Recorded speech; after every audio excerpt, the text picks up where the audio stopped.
For 15, 20 minutes. Steve, alcoholic addicts. Thanks for letting me speak here tonight, Tony. I appreciate it. Some of you might know this, but I am not the best public speaker. Actually, it's my number one fear. And I work in public affairs, which is not like the best. So I have to challenge myself every day. I work for the Corps of Engineers, public affairs, mostly writing and photography, so I can usually kind of hide out in the background. But I do have to get out and do this. And really, I think for me, it's a question of self-centered fear. And what do people think about me? How do I get my validation? Do I get, like I get a lot of external validation. I'll look for a lot of external validation, and I'm a very nervous guy, and that's just how I am. And I'm trying to become a better person with dealing with that. That's just how I have always been. A lot of social anxiety. So this is a very good experience for me. And that is one of the reasons that I picked up the drink. That's probably not surprising at all. Just to give you some background on me, I came from a small family in the Midwest. My dad was an alcoholic. My uncle was an alcoholic. Pretty much everybody on my dad's side was either a drug addict or alcoholic. And everybody on my mom's side, I think, was just a nervous wreck all the time. So I got like both of those from them. Which is great. And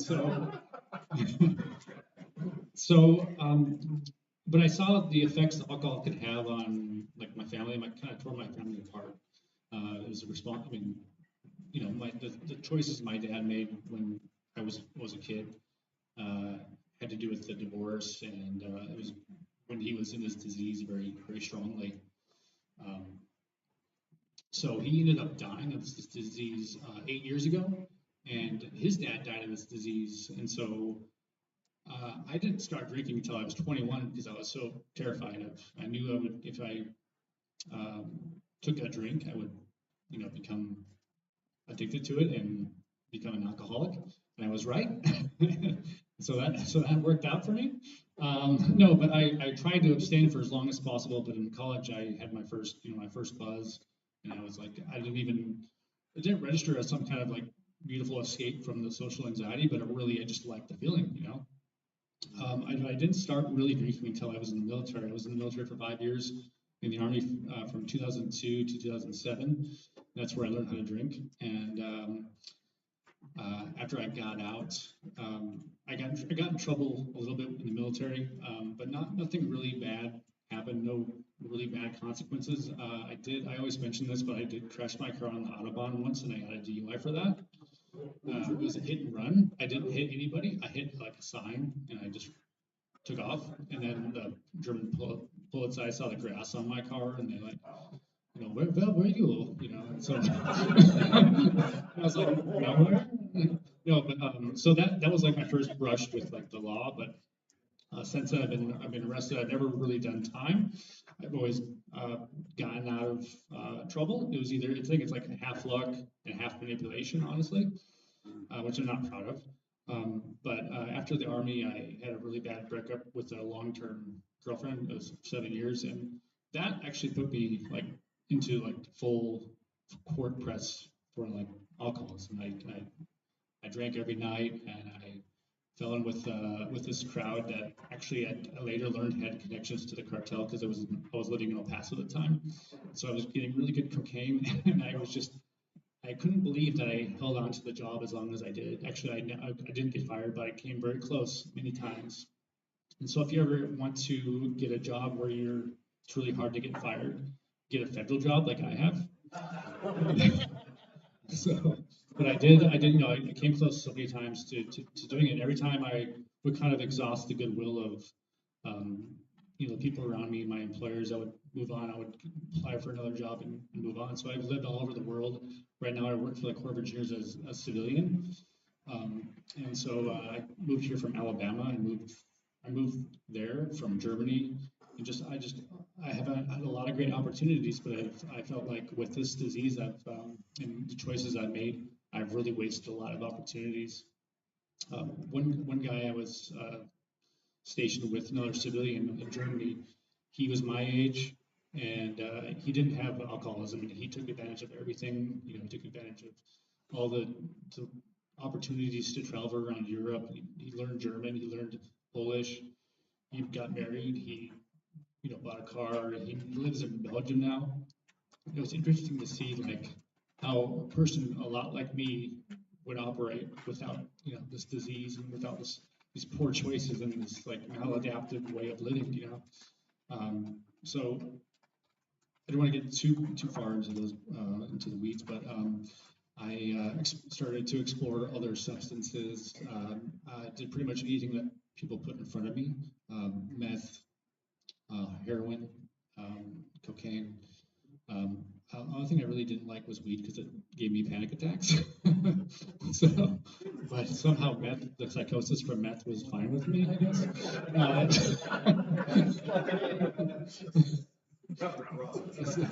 What's that? Yeah, me too. I still do. I have to process that. So what happened? I like to use Tony's. I like to use Tony's joke and say, I keep on going out. I kept on going out, and I have a puka shell necklace of newcomer chips, and which is kind of funny, but really kind of sad because um, that was my crisis when I went this most recent time to the Gooden Center. I went there in December, and it was I did an intensive outpatient treatment, and just to try something different. I've been in treatment before. I did some treatment in the military, but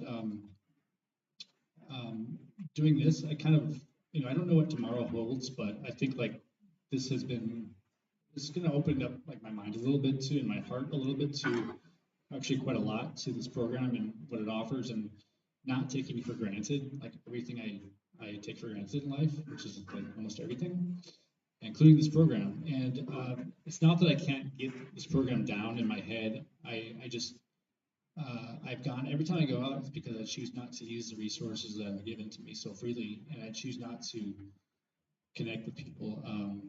And every time I use the resources, every time I come to the meetings, every time I pray and read the book, which is not often, honestly, when I do that, I stick with the program, and my life gets so much better. And Tony, my sponsor right here, one of the best people I know, he always says, not being sarcastic, I love the guy. He says, if you, actually, it was like three relapses ago, which is not good. But he said, please don't go out. If you go out, I guarantee you, if you stay here with the program, your life will get better. I guarantee that. Guarantee. And there's not a lot of guarantees in this program, but every time I went out, my life got horrible. Every time I came back, it got better. And self-knowledge can only take you so far. I have to rearrange myself spiritually. I have to reach out to more alcoholics. I have to read the book. I have to pray. When I do that, my life just everything opens up.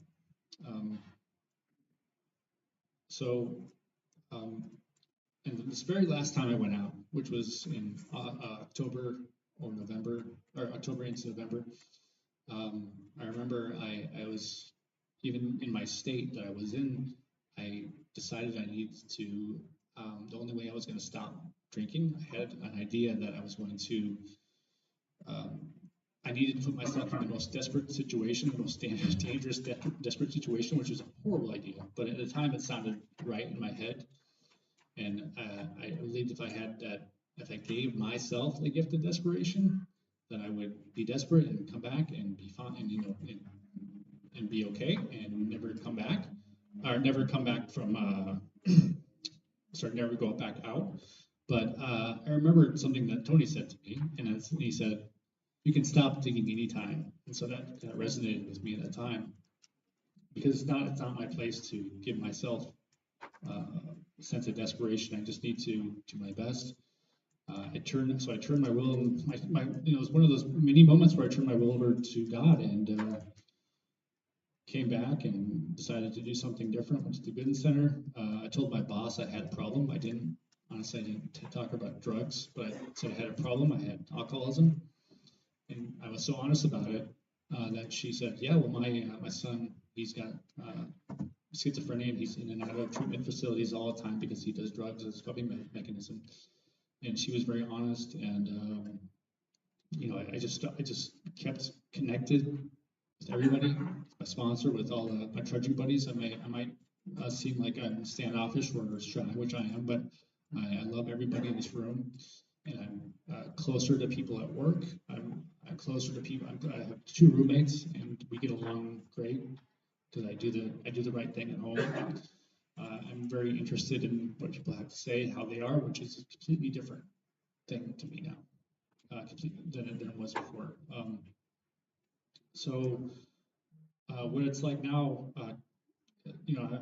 that's more of what it's like now. I have some notes up here because I'm nervous.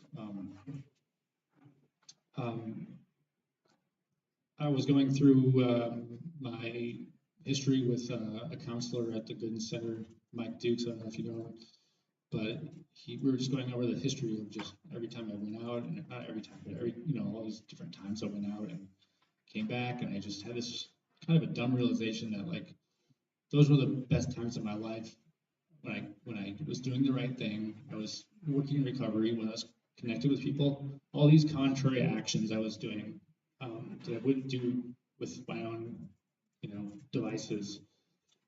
Those were just the best times of my life, and I can't believe, I throw that all away for just a few minutes of just, oh, this feels kind of good. I think, so little, I guess I've heard those are the opposite of triggers, like glimmers, little glimmers of hope, kind of enter my mind. So now I'm just working on always trying to do the next right thing. I don't always do it, but it really helps. And I have a lot more freedom and it's ironic because I'm way more busy and I have a lot more to do, but I have so much more freedom. I'm also working on being vulnerable in front of men, in front of everybody. I'm not really good at that. I'm working on not hating myself so much. And of course, being in service, which doesn't come naturally to me. Beyond that, I always say I go to sleep. I go to sleep a sober man and I wake up an alcoholic because I have to do it all over again. I have to get right and do the work and go back to sleep a sober man, if that makes sense.